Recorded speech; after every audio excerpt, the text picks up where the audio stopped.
So here it is. It's like February 5th or 6th. I can't keep up anymore. The days are going by. I've been watching way too many YouTube videos where people going out riding, and it's driven me to the point where I want to go for a ride. It's like 29 degrees right now. It's cold. And so I'm wearing about as much as I can possibly stand to wear and still somewhat enjoy riding. And I don't think that this is going to be a very long ride.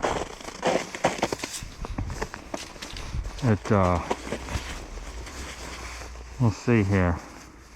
Now I did actually ride this a week ago. It ended up hitting like 45 degrees that day. And it was the first time I started it since sometime in November, maybe December. Oh, we might actually be frozen. Oh boy. Okay, time to go get the sled. I was not expecting that. I mean, I should have expected it, but I didn't. I wish I had the money for a real shed. Something with bigger doors.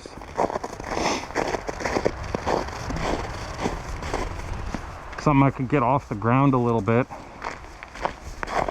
Something I could keep critters out of.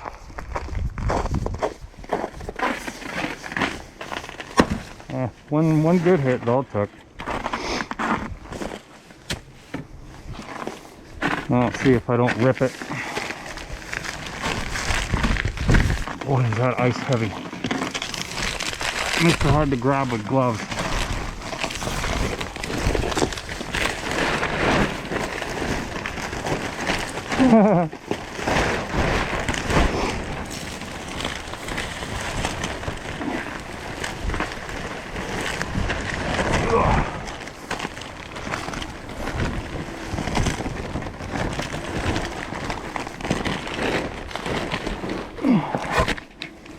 See if I can even do the straps.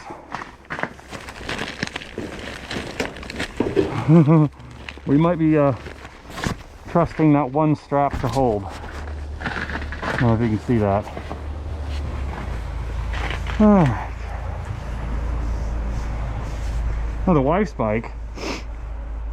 We didn't even run a full tank of gas through it last year. Riding weather just sucked last year. It wasn't good at all. I sold my motorcycle. I had a CB500, and I was so happy to get that bike when it was new. And I put it probably about 3,000 miles on it, and what did I do? Have that for 2 years, 2.5 years, and I loved it. Just didn't really ride it that much after I got this, which 2003 KLX 400, which we all, or maybe not all, know is a drz400 at heart.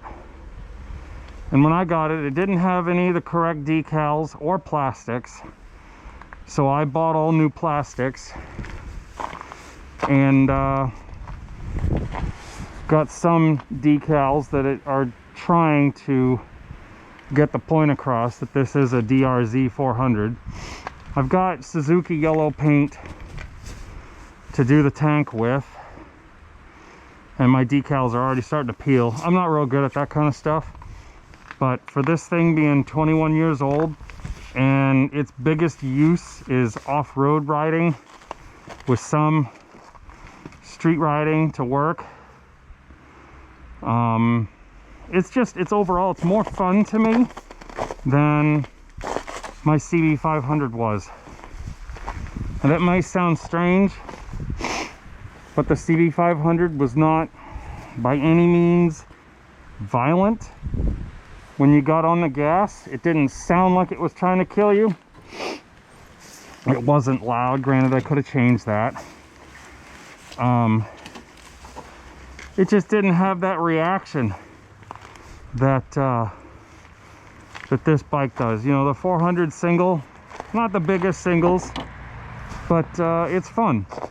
It's very aggressive, and I don't ride on the highway that much. But this bike, since I changed the gearing, will do over 90, and I have no interest in going that fast. I changed the gearing so that it would be slightly more comfortable to ride on the street at 65 if I was going to take it somewhere that's not in town, and to get slightly better fuel mileage, because sitting at 7,000 RPM doing 60 miles an hour was not fun.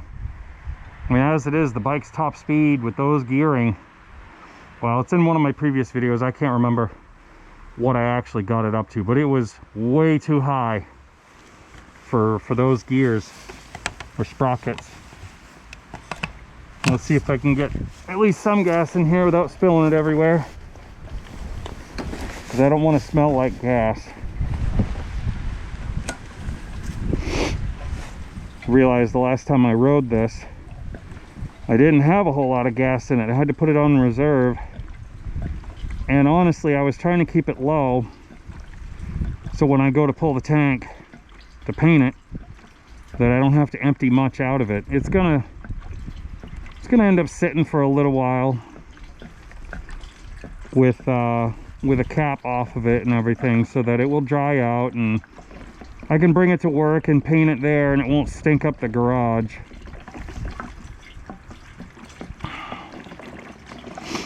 Some of the things that I've done to the bike since I got it, I put in an LED replacement bulb. It's nothing, you know, major. It's just a cheap eBay bulb, but it's the third one that I've got.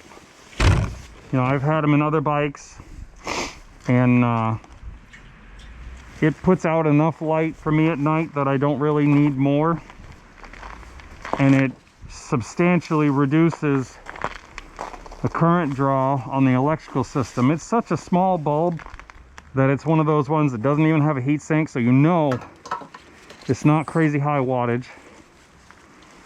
And the bike had the wrong lights on it when I got it anyway. It doesn't even have factory lighting for turn signals and brake lights.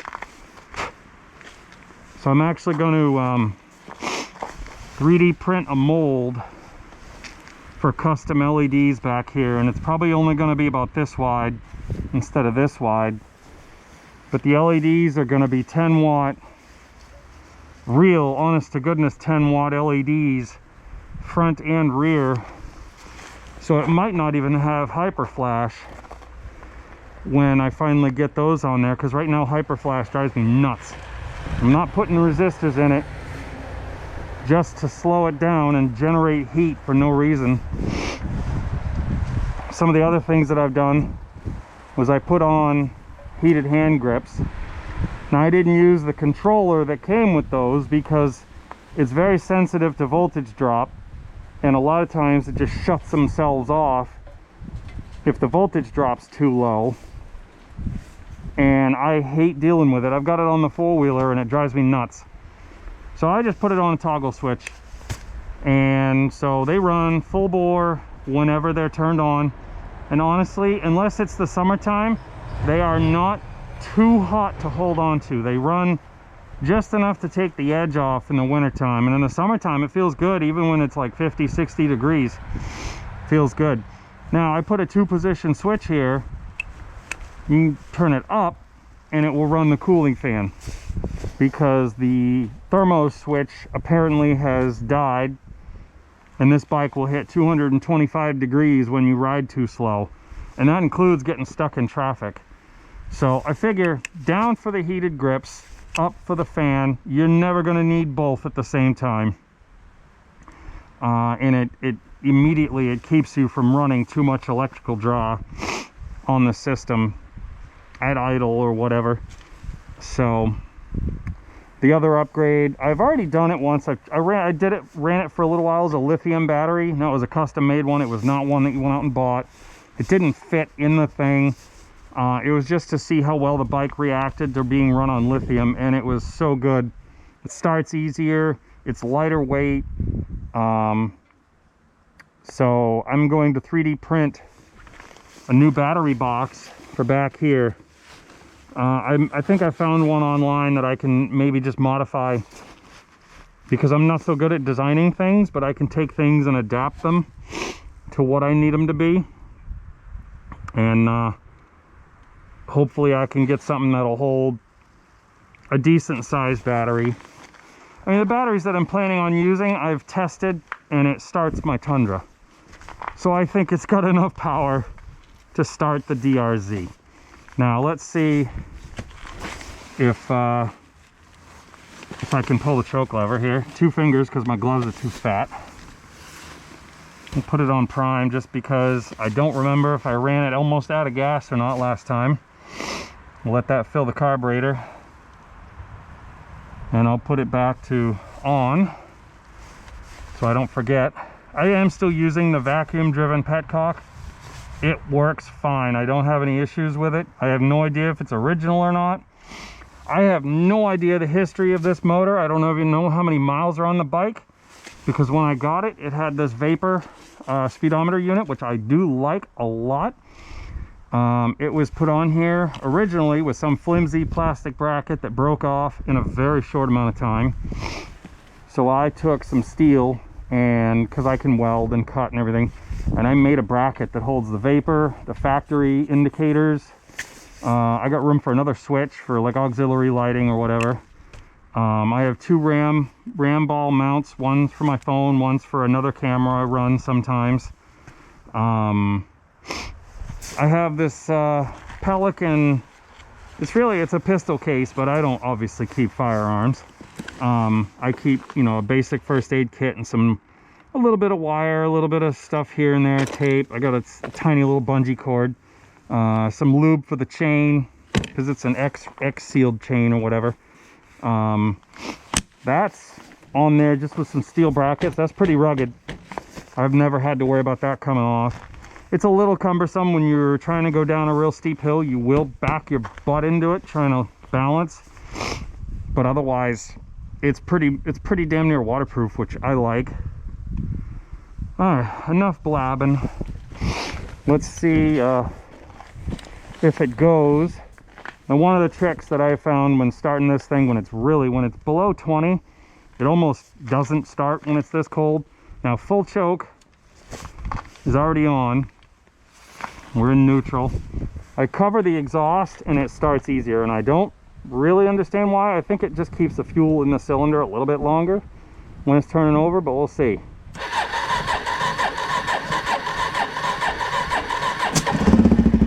And there it is. Oh, it's never stalled when it's cold started. That's funny.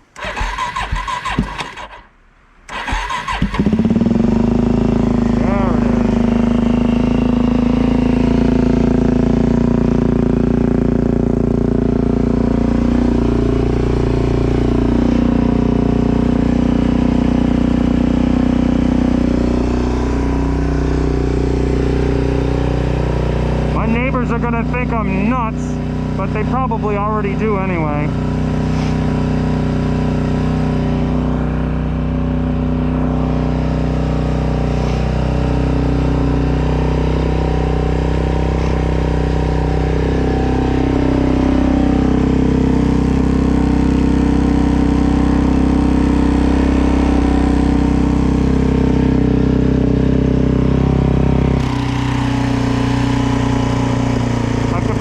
Get a quieter exhaust for it in the wintertime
I think she's ready.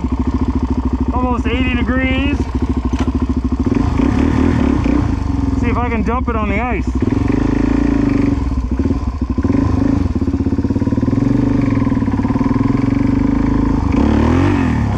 Hell yeah, she's alive.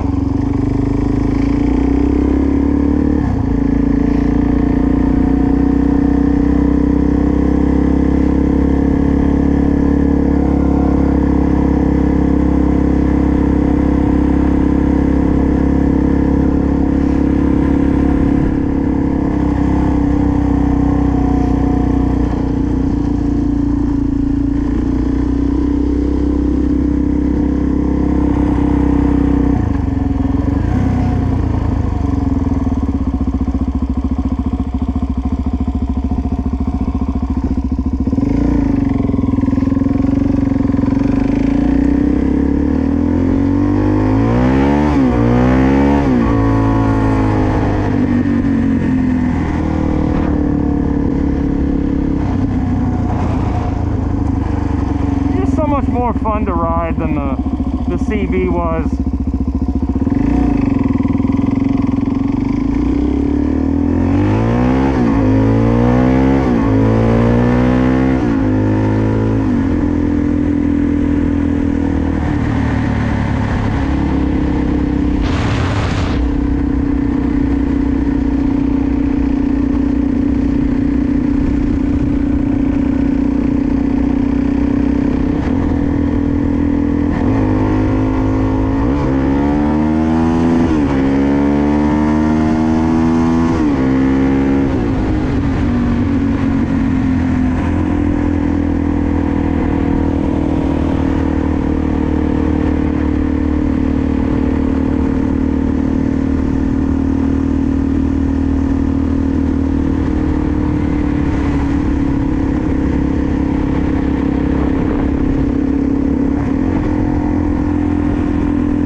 This thing's probably not going to get above 120 degrees.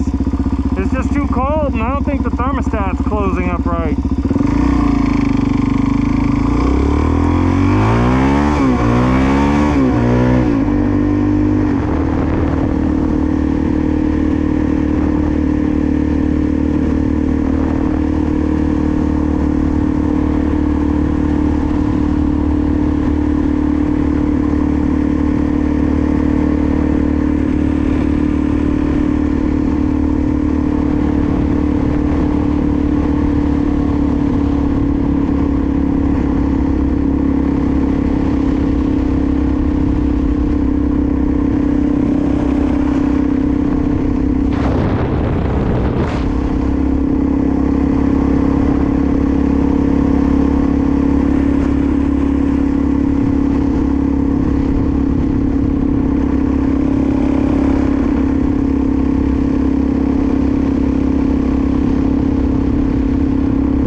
all in all, I absolutely love this bike.